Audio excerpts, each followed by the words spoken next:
I have treats aplenty for you tonight, guys, because we have in-studio guests, Karmic Unrest. We're playing brand new songs from their new record, Static, that is absolutely incredible. You're listening to Loud and Local with Wyatt Olney, 99.9 KISW.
Back on Loud and Local, I am here with the mighty Karmic Unrest, who is just about to drop their new record, Static, on February 24th, and they're playing a release show at Belltown Yacht Club on the 28th. Make sure you make it out to that. Guys, how are you doing tonight?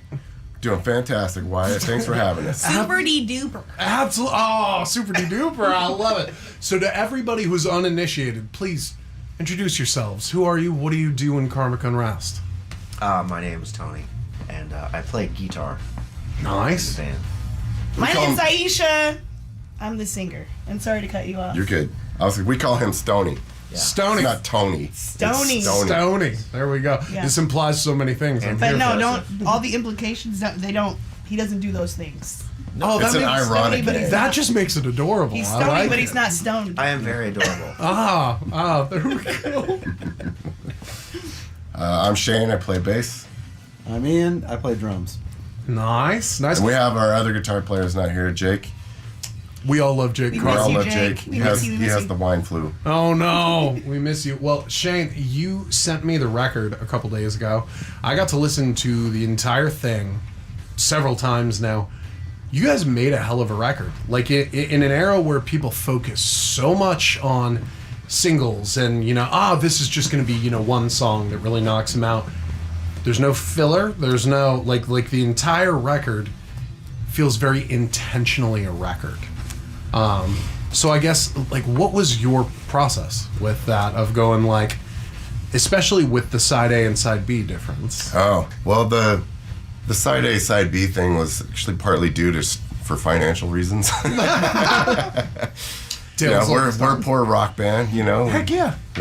We finished the first part, and then we had to finish the second part. And when we finished the first part, released it, and then we had to finish the second part. So Nice. and this is all mostly written in 2020, so I had a lot of time on my hands. Yeah. Yeah. A lot of focus. And I know that this, like, there's old show flyers I've seen and stuff that have this branded as, you know, Shane. Yeah. It actually has you at the beginning. So, like, it was new for me to learn that this was kind of a brainchild of yours. I would love to know the origins of Karmic Unrest, because I love you guys as a band. I don't know much about the genesis. Okay. Well, I've known Stoney. Stoney and I played in jazz band together at the Bellevue College Jazz Band back in the 90s. Heck yeah. And Stoney was actually a really good trumpet player. Was. Is So when are we getting a trumpet solo on the Karmic Unrest We're record? not. I only bring the trumpet out for very special occasions. Okay. he was a very good soloist. But he also played guitar, and he and I are the same age. So, and we're two of the older two of the older guys in that band. So, we're the two that could drink in that band. Yes. I think we were like 2 of 4. Yeah. So anyway, so we bonded. We have, you know, a lot of mutual influences in common as well. But anyway, so he and I played in bands for a long time. We used to have a band called Uncle Pooch, which was very experimental and weird and chaotic and crazy and everything. So anyway, that band kind of went kaput, and I kind of wanted to do a band more with vocals, and you know, Stoney's always been a part of that, and I knew Aisha from a mutual producer engineer friend of ours, and the rest is kind of history. Yeah. And we just gave it a shot. I texted her, and I was like, "You down to play in a heavy rock band?" She's like, "Yep." And I actually thought that he was going to be the lead singer, and I was going to do maybe like Great Gig in the Sky or something. Like, I was going to be like the black gospel voice in the background, and then Which is so necessary. Yeah, bomb. Yeah. And then when I showed up, he's like, "Here's the lyrics, and I'm like, oh, it's me. Oh, okay. It's you. So then he gave me Interesting. space to learn my rock voice. Yeah. You know what I mean? Like, he gave me room to grow in the band to find what my sound is. I'd like to add to that, like, that's actually been one of my favorite parts of this band, is exploring her rock vocals. Like, let's try this. What about this? What if we did this? And she's like, yeah, let's do it. And she's fearless.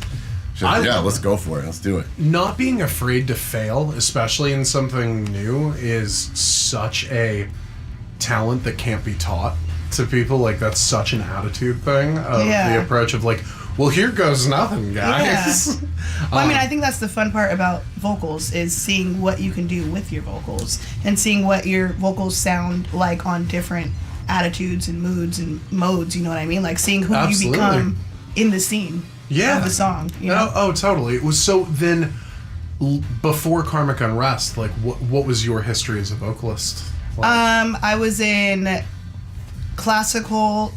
Like, I was trained classically, so I was doing a lot of classical competitions. Yeah. That got me in the position to be able to travel the world and see the world in that way. That's awesome. And then I did a lot of gospel, choir, a lot of praise and worship music, because I went to Christian school. There you go. You know, I'm like, Shane, don't hurt me. Southern gospel music is some of my favorite vocals that's cool, on but, planet Earth. But praise and worship music isn't gospel music. That's true. That's like the, like... I was trying to save you. I know you were trying to. She's already been saved. Yeah, I've been saved. You were doing saccharine pop for the Lord. I really was. Yeah. And that's what got me through high school, though. Like, I paid for my schooling and everything like that. Yeah. But rock music, for me, helped give me a voice to, like, the frustrations that I had inward. Yeah. It gave me, like, something to scream about, something to yell about, Yeah. and it didn't have to be pretty. 100%. Yeah. And like one thing I can say, just appreciating you as a vocalist, you emote so strongly, which great. is something that again, that's like a you have it or you don't thing. That's not really something that can be learned. Thank you. Yeah, absolutely. So it's really cool getting to hear. And I had no idea. I assumed you were going to tell me, I sang in like 10 rock bands leading up to this. So it's cool that this is the thing that helped you find kind of that part of your voice. Absolutely. Yeah. But he gave me the platform to do that. Like I would have so many conversations with him. Like, well, I want to do your vision in the way that you see it. So in the beginning, that's how I would kind of approach a song. Like I'd hear it and be like, I think he would do it this way. Yeah. And he'd be like, no, I want you to do it your way. Like, let's try it this way. Let's try it that way. Let's try it. And I was down for all of that. Nice. Yeah. Do you have a song that like felt like the turning point where it was almost like from Jump Street, you were like, I have my voice in this piece of music yet? Is there anything that's on the record that felt like that moment for you? I can't say it was a particular song. What I will say is he allowed me to start recording myself at home. Nice. So we would record in the studio when we first did our first few albums, and then he's like, hey, I'm gonna let you record at your house and you just send me the stems. Let's see what you do with that. And that gave me the confidence to be like, okay, cool, I'm gonna be ugly. I'm gonna scream. Nice. I'm gonna Dude, she would when we started doing that, she'd send them to me and she'd text me. It's like, yo, I just sent you the tracks, and I put a little extra swag on it, and I was like, oh man. Yeah. Oh man, I can't wait to hear this. And I open it up and it's like, oh yes, that's exactly what I was hoping she would do. Oh yeah. Yeah. Oh yeah. And sometimes those pieces fit. Like when you meet your musical soulmates and you're just like, oh, we get each other. That's when that magic happens. or having permission to just try things. Yeah. You know? Yeah. And also being able to communicate when something maybe doesn't work. Oh yeah. That's yeah, so totally. the key. Totally. Yeah. You gotta be honest. Absolutely. I think you can hear it too, like with the recordings that we've had, like the first two EPs, or it's like the first one. You can hear it's like that's the brand new. Like we're kind of finding our sound.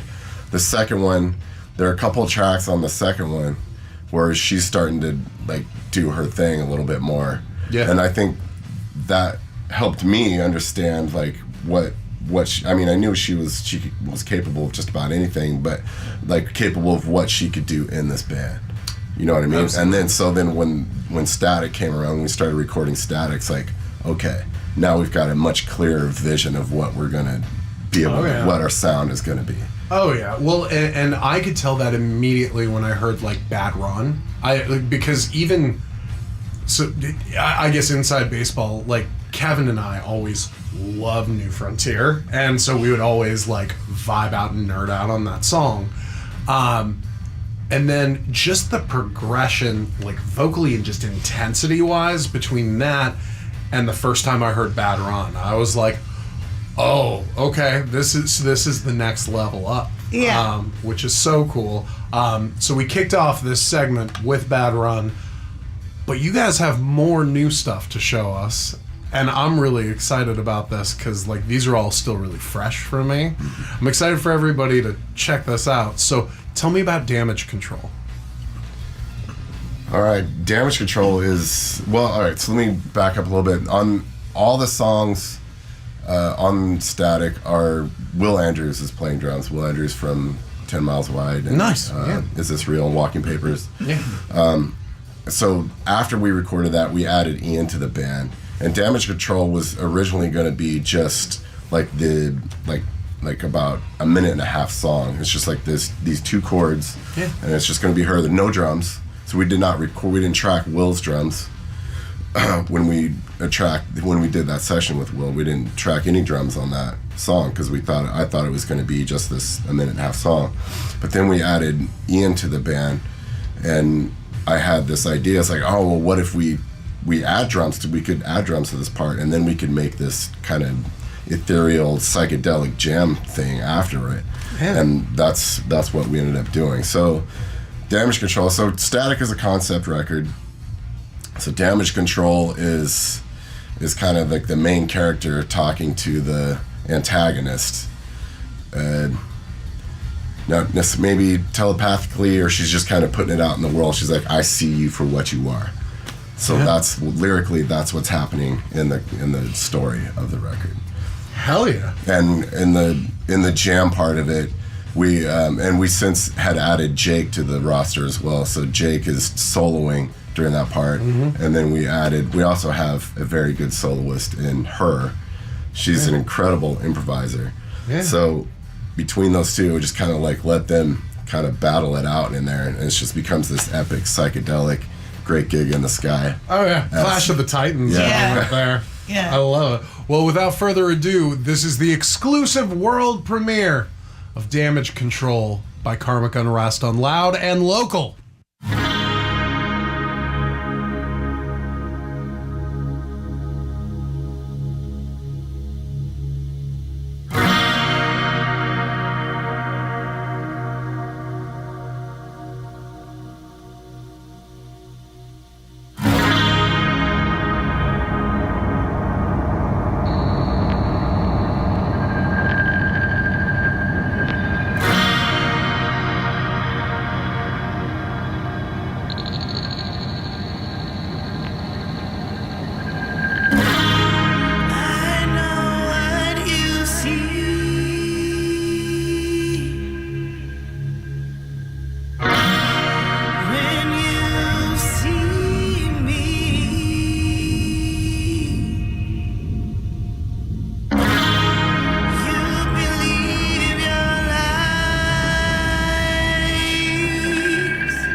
continues with Wyatt Olney, 99.9 KISW.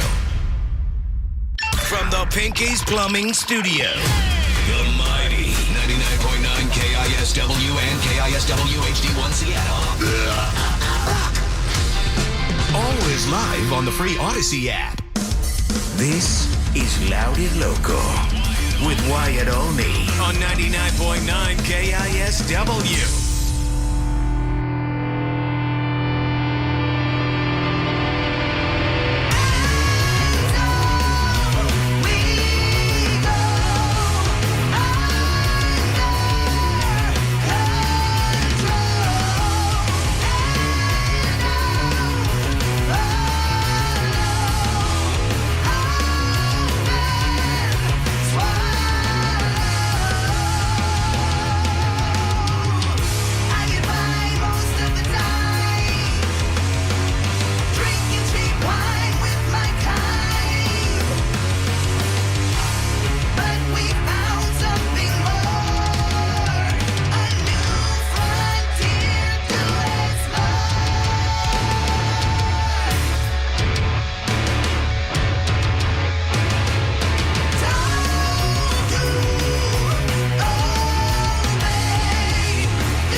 Back on the Loud and Local party, I am up here with my friends in Karmic Unrest, and that was New Frontier. I wanted to just talk to you guys. The more I've gotten to know you guys as people and see just the reverence you have for each other as artists, I want to know, like, what is the creation of a song for Karmic Unrest from Genesis to delivery to when people spin this on the vinyl? Are you saying that we ripped off Genesis? Yeah. Did I hear that right? Yeah, I mean, only a little. Okay. Only a little. All right. By the way, That's All is still a banger. That's All is still a banger. No, like, I'm curious. So obviously, like, it starts a lot with Shane, but as far as when you guys come in and try and incorporate the vision, I'm curious what you guys' philosophy is on that. Who wants it? All of you guys. Hey, everybody talk at once. I'll say straight out that Shane is an extremely good songwriter, and our job as a band is not to mess with that vision and add to it. So as a good songwriter, he puts forward something that we can all engage with, but he's not precious about that canvas. He encourages us all to put whatever our spin is on it. And when I joined the band, most of this stuff was already recorded. The only song that I played on the record is Damage Control. And the first thing, the Bad Run was one of the first songs they had me learn for an audition with just Shane and Tony. And Shane said, Will Andrews played on this track and you don't have to do what he did. I actually want to hear what you would do with it. And I said, okay, that's great. You've given me a canvas and you've let me engage with it. But as a great songwriter and as a great band member, Shane puts something forward to us. We all add to it, and the end product, we want people to react to it. We want people to react positively, whether that's on the record or live. For people to react positively, there has to be great vocals. There has to be good lyrics presented by a great vocalist that people engage with, and you have to have interesting guitar work. The melody has to be there. Shane and I have to hold it down in the bottom end, and that is why people react positively. And there's no shackles on any of us as to what we can and cannot do. This is the most democratic band I've ever been in, which is interesting because all of the genesis of creation comes from the bass player. Lyrics, songs, everything. Are you saying that we ripped off Genesis? Absolutely. Twice, man. Absolutely. To Stoney's point, we cannot dance. But that is all right. That's just a shame. That's all. That's all.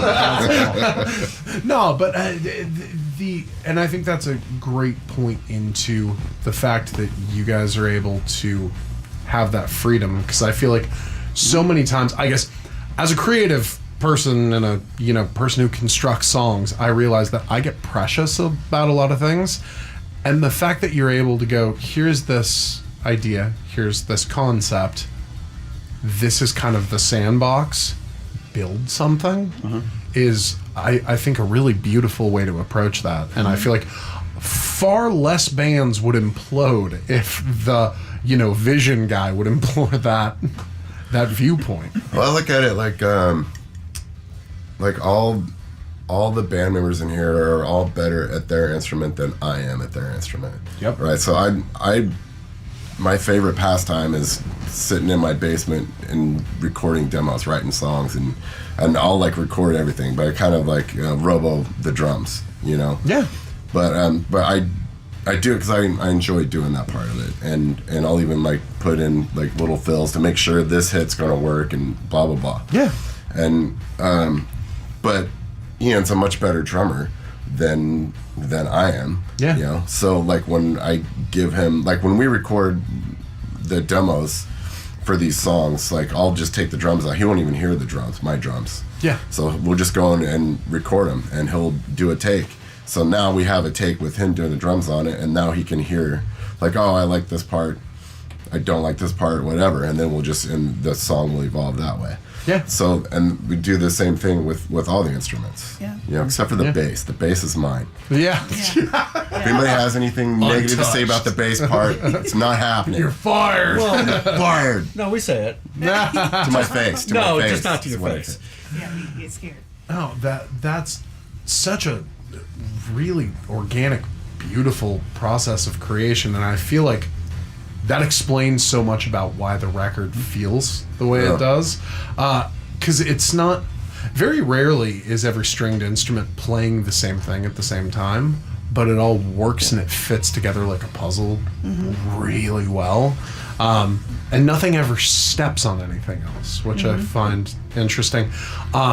So, you talked about tracking vocals at home. Are those the vocals that are on the record? Yes. You guys self-engineered aspects. I guess how much of this? Well, let me go back to the last question real quick. Yeah. Because that has a big part of how I pursued my vocals. Yeah. Is I consider him my big brother. Yeah. So I was like, what is this song about? I know what it means to me, but like, what does it mean to you? And he's like, I'm not going to tell you because I want you to sing the way that you feel the messages. And I'm like, oh, you're tricky. Tricky. So then it would give me all these different ideas of how to approach a line or belting something out or coming softer with intention. Like my intention in the song became different because it means something different to me, which I won't say because I want everyone to listen to the record and have their own vibes, and I want the record to speak to you in a way that it's supposed to speak to you without my idea attached to it. Bingo. And that's the way that he told me to sing. I think that's always the key to great songwriting is like, it's that whole a magician never reveals his tricks. It's kind of like, this meant something to me. Yeah. But the moment it is out in the world, like these songs for about another week belong to you guys. Yeah. And then they are no longer yours. Exactly. They belong to every person who takes it on their journey. Finally. Yeah, right? Jacob. Yeah, like, and then forever, that's what that means to that person. Exactly. So it's cool that you guys don't want to muddy the water on that. Well, that's the way I wrote the lyrics too. Like there is it is a concept record and there's a story that goes all the way through it, but it's not so specific that you it's not so specific that Ian's making me laugh about it. Yeah. You know what I'm saying? Yeah. Right now. You didn't write and about totally a pinball changed my wizard, train of right? thought. That's how I wrote the lyrics, how he to where wrote it. Ian can just absolutely derail me Yes. mid-thought. Yeah, Yes. this deaf, dumb, and blind, this deaf, dumb, and blind political activist is ambling through life. Through the There's static. a lot of, like I said, like the lyrics. I wrote most of the lyrics in 2020, so like there's a lot of the civil and social unrest in this story that was going on. A lot of the stuff that was going on during that summer are in this story, you know, but it's not written in such a way that it's so specific to this story that it can't mean something else. Yeah. Bingo. And that's so perfect to take us to what I was going to ask about, because I have a favorite track on this record, and I believe we're going to play it for folks, so I'm really excited, and it is called Aftermath. Tell me more about that song as somebody who was really impacted by it, hearing it. I'll tell you that actually this song contains my favorite part of the record, and it's at the end. It's the second, I guess it's like the last third of the song where it would come out of the chorus, and then it breaks down to this 7/8 guitar part. Yeah. And we're just sitting. It just sits on this one chord, this one 7/8 riff, and then Aisha takes over with the vocals. That part, that melody, what she does with the melody right there, by far my favorite part of the whole record. Mine as well. Upon listening, I that was like the beam of light moment. Nice. Yeah, no, it was great. We're simpatico, Wyatt. Heck yeah, we are, buddy. Well, for the first time ever, and until you pick this up on vinyl on February 28th at the Belltown Yacht Club, this is the premiere of Aftermath by Karmic Unrest.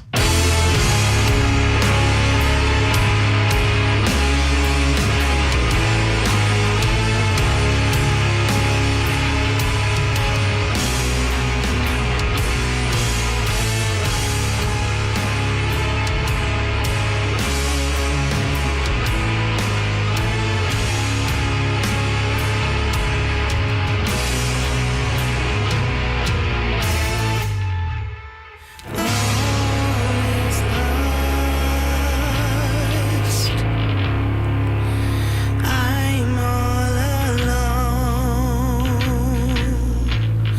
They tried to cut me to the bone,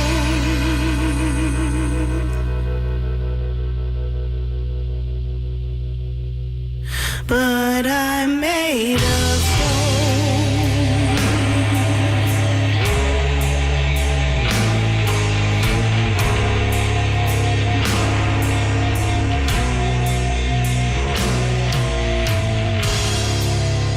Walking wounded, they should have killed me.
We are back on Loud and Local, and that was Madness Masquerade off of the new Static record that is coming out next Tuesday on all streaming platforms, and you can get the vinyl at Belltown Yacht Club when you go see Karmic Unrest on February 28th. That song has such great tension and release the entire time I listen to it until it finally boils over. I just feel like it has such a tension that builds. I'd love to know more about that piece, if you'd be willing to give me a peek behind the curtain, Shane. Yeah, that part in the story of the concept album is, yeah, that was kind of the pinnacle where that's the straw that broke the camel's back and sets her on the path of revenge. Overall, the concept album is a story of revenge. As all good stories are. Yeah. So yeah, and like I said, like most of the lyrics were written during 2020 and all the social and civil unrest that was going on during that time, during that summer of 2020. And they're lyrics specifically relating to the George Floyd situation there. Like at the end of the second verse, it says, one by one, they run us down, knee to the neck, face to the ground. Yeah. And that's where the guitar solo comes in right there. So such a powerful moment in that song. That's direct reference to the George Floyd. Yeah. And how was it taking it there, Aisha? It actually felt like I was being seen. Yeah. Because, number one, being a female lead rock singer is enough. Like, that's already a weight to carry. But being black in the rock world, as much love as I get, I have people that are aggressive. I got people that they are confronting their self, and I bring that out. And they're projecting. They project. Yeah. And I feel very safe in my band. I feel very safe to sing how I want to sing, but also to be vulnerable in what it feels like to be a black woman lead front rock singer. Yeah. And that is it. I need my bros. I need my bros to I need to feel that protection. Exactly. You know what I mean? Well, because the vulnerability you have to have in that moment, and just the bravery of walking anywhere nowadays. Like, obviously, we all would like to think that that's never a problem at a show we're going to play. But, the fact that you have to still have that in mind and carry that weight when you walk up to the mic at a show, that's a weight to carry. And like I said, it's not... The positivity is bigger than the negativity. Absolutely. But the negativity can be just as scary. Yeah. Because it takes one person to do some weird stuff. Exactly. You know what I mean? Yeah. And the fact that I never have to explain how I feel, and it's just like, they have me. Yeah. It just makes it a lot easier to approach, to speak, to stand up. And I'm going to say this. I think Beyonce's next album is going to be rock. And I keep saying it's going to be a bunch of black people in the audience in like a year. Like, give it like a year. We're going to see so many more black people in our audiences. It's gonna happen. It's gonna happen. I mean, their acts from here. I mean, King Youngblood's on tour right now, Right. and King Youngblood is so important for representation Right. around here, and just we belong here. Right. And I feel like that's something that we collectively as a music scene in this city, I feel like are ahead of the curve on right now. And I would love for the rest of the country to catch up. Yeah. Well, and Shane's really good at finding... Like, we were on an EP where they put our single on it. I don't remember what it was called, but it was like... it's the Black Rock Coalition. And I had never even heard of that before. Oh, yeah. Because, again, this is like my new voice. So he's like, I found this, we're on it. And it gave me a sense of pride. Like, I feel proud to put my signature touch on this genre. 100%. And I think Black Ends was on that compilation too. And Black Ends is so important as well. More friends of the show on here. But that, and I think that it is so important for young people of color to be able to see representation on the big stage in any genre that they choose to love. Exactly. And I think it's awesome that you're a part of moving that forward. Yeah. Yeah. That said, you guys are going to be tearing up Belltown Yacht Club. Oh, yeah. And that's going to be a blast. That's February 28th. Who is playing that show with you guys? Shane Banger, Shane Banger. Love him. Punctuals, Upwell. Upwell's so great. Okay, so on All that, of our, like, they're all so dear to us. Our peeps. Oh, yeah. Like, we love doing shows with them. We like love them outside of music too. They're just great people. Oh yeah. The level of like camaraderie I just see on that bill. Yeah. I'm like, oh okay. It's like This a family reunion. Oh yeah, this is gonna be good times. Yeah. So then how about we play some punctuals? Okay. Yes. Yeah, absolutely. Anybody got a song request? Or do Yeah, you trust I me? can say it. You can't say it. Yeah, this song they requested "When the Weed Helped." There we go. Ooh, yes. When the Weed Helped by Punctuals, playing February 28th at the Belltown Yacht Club with Karmic Unrest. This is Loud and Local.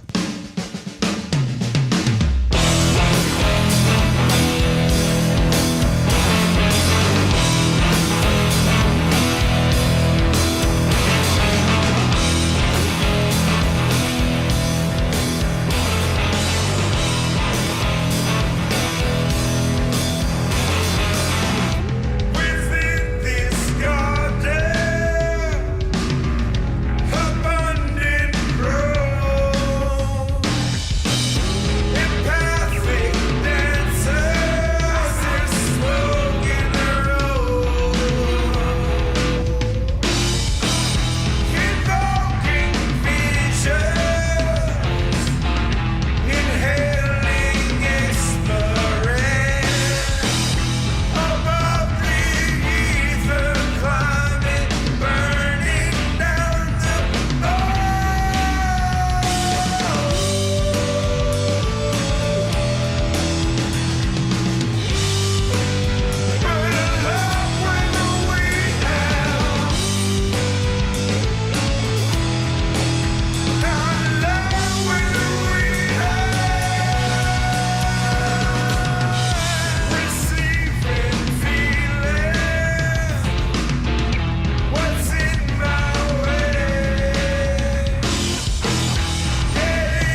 Louded Local with Wyatt Olney on 99.9 KISW.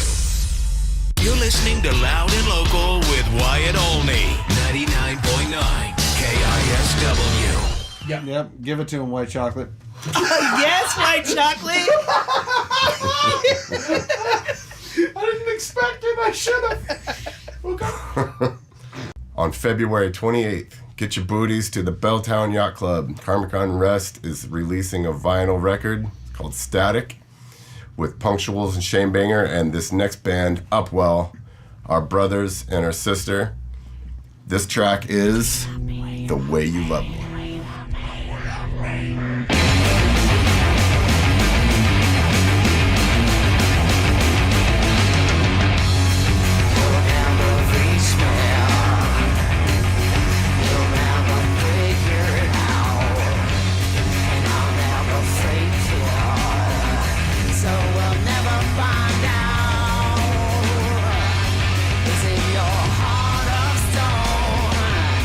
Is it in peace?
your friend Wyatt, and I'm sitting here with my friends in Karmic Unrest, and we've been having a blast all night.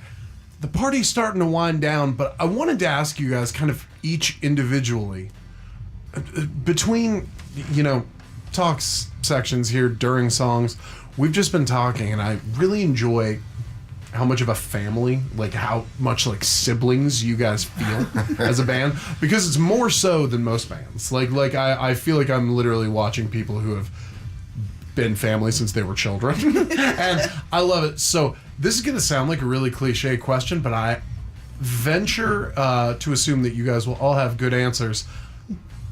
What do you love about playing in Karmic Unrest? And I want to start with the professor. Oh, I'm not the oldest. That's your favorite part? Not being the oldest. I mean, that's a pretty good reason to love. No, actually, I love it because Shane and I have been playing together forever, and we just connect playing riffs, and I can just do that for the rest of my life. It's all good. I love that. I'll go next because I think it's an order thing, right? Yeah. But I'm emo, so mine's not going to be funny. Okay. You're talking to somebody who has dyed black hair and, Okay. and facial piercings, so you're fine. You're in good emo company right now. I'm gonna take it a little bit down for a minute. Yeah, hit me. So I lost my daughter 2 years ago, and I didn't want to do music anymore. Like, I was like, I'm good. Yeah. I don't know who I am. I don't care about the things that I cared about. Grief is something that is really, it's like a wave. Like, it genuinely changes every day. And if I didn't have Shane first, because that's the first person I talked to, I was like, I don't want to do music anymore. Like, he's like, let's take it day by day. If you want to come to rehearsal, come to rehearsal. If you don't. And I think that safety, and it still is genuinely that way. I still live day to day. I don't plan. Well, I mean, I'm planning for the show, but like, it still is like, it's overwhelming to think past a day or two. Yeah. And so my favorite part of being in the band is being able to be me and to be where I'm at. I don't feel like I have to put on a show. I don't feel like if the show came up and I was like, hey, I'm having a grief day, everyone would be like, cool, we're not doing the show. Like, genuinely, I feel that way. So it makes me want to show up for everyone the way that they show up for me. Absolutely. And that's my very favorite part. Yeah. And having people who will understand that and work with you and understand that grief is different for every single person in the world, and not feeling pressured or like there's an immediate expectation or an obligation on you, it speaks to how much you guys actually love each other. Oh yeah. Definitely. That's such a beautiful answer. That was a great answer. Yeah. Follow that. Yeah, good luck following that, Shane. I agree with all of that, but I'm gonna go the musical route with this. As I guess the main songwriter, like my favorite part is when like I said earlier, like I love just writing the demos and like doing that part of it. Yeah. I love getting it to the point where I can't do anything more with it, and then I take it to the band, and then they all add their flavors, because that's like, they animate the song to me. So it's like they take what I've done and make it so much better. Yeah. That's why like this band isn't these aren't my songs. I don't see them as my songs. They're definitely our songs. So that is, musically speaking, that's my favorite part of the band. But the emotional part of it's very much there too. I love that. Now beat that. Yeah, beat that. I'll try. There is a selfish and an altruistic component to why I love this band. Big words. I like this. Let's go. From the drummer too. Let's go. You just got burned by the singer, man. Sorry. Oh. Yeah, so I get to contribute to something that is bigger than me. I get to contribute to something that has a message that I support, that I could not communicate myself as eloquently. I get to participate in fantastic songs presented by people of greater talent and of greater expertise than I. And I get to be a part of that. And that is amazing. And I do feel that what we are putting out is greater than the sum of its parts. And I humbly think that in many ways, like, I am the smallest part of that. But this is where the selfish part comes in. I am constantly supported by my bandmates. And, you know, I am not the most technical player. I'm not the most practiced person. Like, very, very much this is a hobby for me and has been for the last 20 years of my life. And I get to focus on what I value in drums and percussion, which is meter, feel, and presentation, and I bring it to this band, and I get constant affirmations from Shane of, I love the way you drive this band. The way you present this is my favorite of all the drummers that I played with in this band, and I'm far from the first. I sincerely hope that I am the last. So I get a lot out of being in this band from a personal level because it is an affirmation of my skills and abilities and my contribution to a product. And I also feel that that product to which I'm contributing is greater than what I could do by myself from a technical capacity, from a creative capacity, and also from a messaging capacity. Because the lyrics and the songs I have tried to write, I'm not good. I get to ride shotgun to some brilliant people who create great stuff, and I'm part of it. Yeah. And I feel like I'm a valued part of it. Yeah. Absolutely. So that is what I love being in this band. Good. And I love that Jake Carden sat this one out because we kept it under 4 hours. Well, you can see Jake Carden on stage with Karmic Unrest on February. We love you, Jake. We love you Jake. so much, Jake. On February 28th. Can I get a minute? At the Belltown Yacht Club for the vinyl release of Static, the new record from Karmic Unrest. Thank you guys so much for hanging out Thank you tonight. for having It's us. been a pleasure. Hell yeah. Love you guys. We will hang soon. And get out to that show. Damn it.